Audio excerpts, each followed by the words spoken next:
रुक जाओ, बस कुछ देर के लिए इस भागती हुई दुनिया से स्वयं को अलग कर लो। किसी को बुलाने की कोशिश मत करो, किसी से बात करने की कोशिश मत करो, किसी उत्तर की तलाश मत करो, केवल रुक जाओ। क्योंकि जीवन के सबसे बड़े रहस्य तब नहीं खुलते जब तुम उन्हें खोज रहे होते हो, वे तब खुलते हैं जब खोजने वाला शांत हो जाता है। जिस पल तुम्हारी बेचैनी रुकती है उसी पल अस्तित्व तुम्हारे द्वार पर दस्तक देना शुरू कर देता है। तुमने शायद पूरी जिंदगी यही सीखा है कि कुछ पाना है तो दौड़ना होगा, कुछ जानना है तो संघर्ष करना होगा, कहीं पहुंचना है तो दूसरों से आगे निकलना होगा। लेकिन भीतर की यात्रा का नियम बिल्कुल उल्टा है। यहां जितना दौड़ोगे उतना भटकोगे, यहां जितना पकड़ोगे उतना खोओगे, यहां जितना चाहोगे उतना दूर चले जाओगे। और जिस दिन बिना किसी चाह के बैठ जाओगे उसी दिन वह सब मिलने लगेगा जिसे पाने के लिए तुमने वर्षों तक प्रयास किया था। मनुष्य का सबसे बड़ा भय अकेले होने का नहीं है, मनुष्य का सबसे बड़ा भय स्वयं से मिलने का है। इसलिए वह भीड़ बनाता है, संबंध बनाता है, शोर बनाता है, व्यस्तताएं बनाता है, योजनाएं बनाता है। वह अपने चारों ओर इतनी आवाजें खड़ी कर लेता है कि भीतर की आवाज सुनाई ही न दे। क्योंकि भीतर जो बैठा है उससे सामना करने का साहस बहुत कम लोगों में होता है। जब तुम सचमुच अकेले बैठते हो तब पहली बार तुम्हें पता चलता है कि तुम्हारे भीतर कितना कोलाहल है।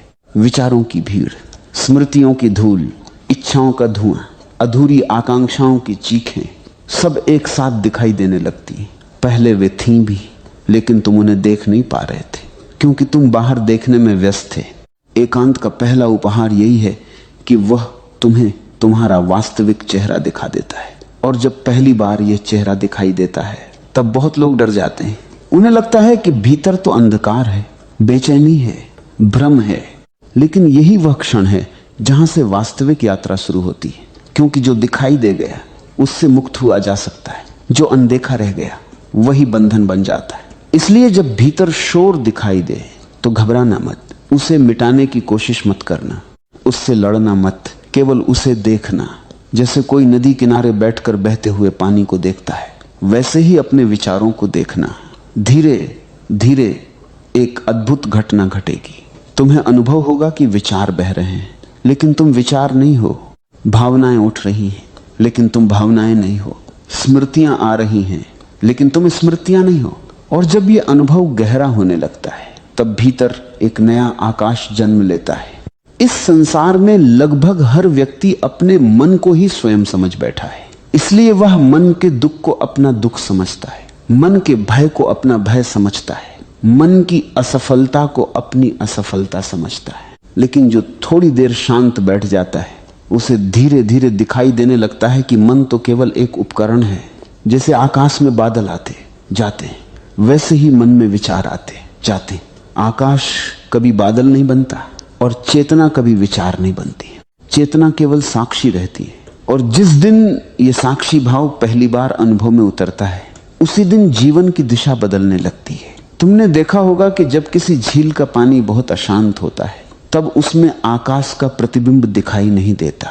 लेकिन जैसे ही झील शांत होती है पूरा आकाश उसमें उतर आता है। तुम्हारा भीतर भी ऐसी ही एक झील है। अभी उसमें इच्छाओं की आंधियां हैं, भय की लहरें हैं, अपेक्षाओं के तूफान हैं।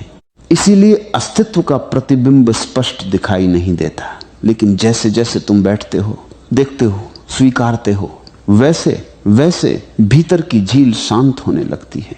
और एक दिन ऐसा आता है जब बिना किसी प्रयास के, बिना किसी साधना के, बिना किसी अहंकारपूर्ण संघर्ष के पूरा अस्तित्व तुम्हारे भीतर प्रतिबिंबित होने लगता है।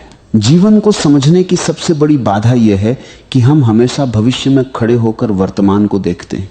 हम सोचते हैं कल कुछ मिलेगा, कल कुछ बदल जाएगा, कल कोई चमत्कार होगा। लेकिन जीवन कभी कल में घटित नहीं होता। जीवन हमेशा इसी क्षण में घटित होता है।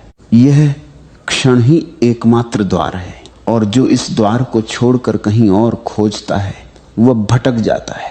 इसीलिए जब तुम अकेले बैठो तो किसी विशेष अनुभव की प्रतीक्षा मत करना। कोई प्रकाश दिखाई दे, कोई ऊर्जा महसूस हो, कोई रहस्य प्रकट हो, ऐसी अपेक्षा मत रखना। केवल वर्तमान में रहना, केवल सांसों को आते जाते देखना, केवल अस्तित्व की उपस्थिति को महसूस करना। क्योंकि सत्य हमेशा साधारण रूप में आता है। मन चमत्कार चाहता है, लेकिन चेतना सादगी में खिलती है।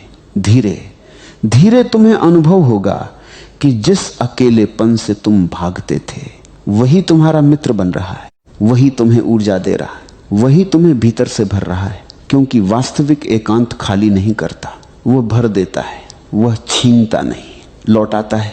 वह तुम्हें संसार से दूर नहीं ले जाता, बल्कि पहली बार तुम्हें स्वयं के निकट ले आता है।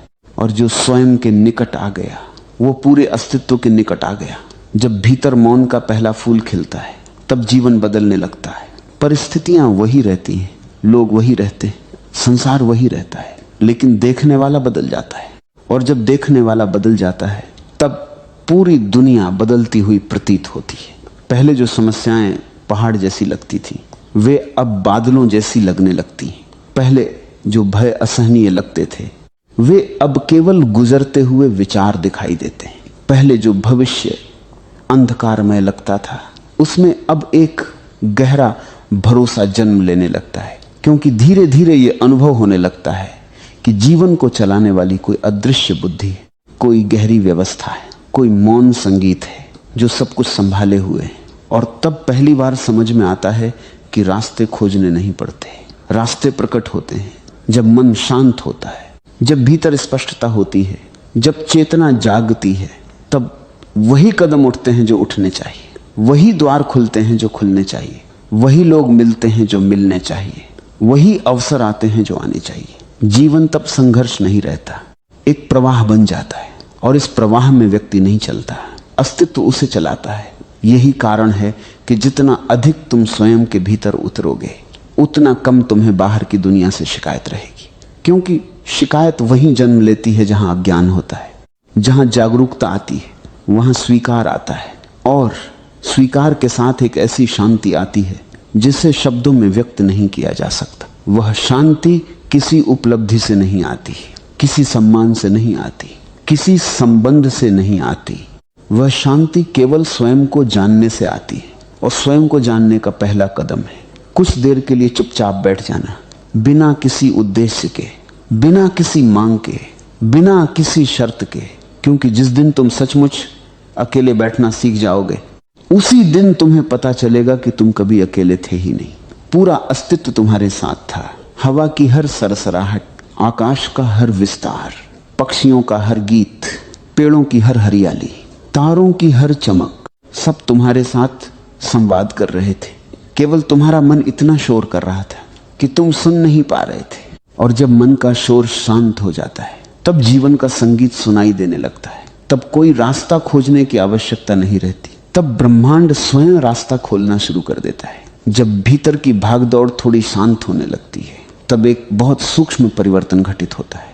पहले तक तुम्हारा ध्यान हर समय बाहर की ओर बहता था। तुम लोगों को देख रहे थे, परिस्थितियों को देख रहे थे, भविष्य को देख रहे थे, सफलताओं और असफलताओं को देख रहे थे। लेकिन अब पहली बार देखने की दिशा बदलने लगती है। अब दृष्टि बाहर से लौटकर भीतर की ओर मुड़ती, और यही वह क्षण है जहां से चेतना का वास्तविक जन्म शुरू होता है। संसार में जन्म लेना आसान है, लेकिन स्वयं में जन्म लेना दुर्लभ है। अधिकांश लोग पूरी जिंदगी जी लेते हैं, लेकिन स्वयं में कभी जन्म नहीं लेते। वे दूसरों की धारणाओं में जीते हैं, दूसरों की अपेक्षाओं में जीते हैं, दूसरों द्वारा बनाए गए रास्तों पर चलते हैं। उनका जीवन उनका अपना नहीं होता, वह केवल प्रतिक्रियाओं का एक संग्रह होता है।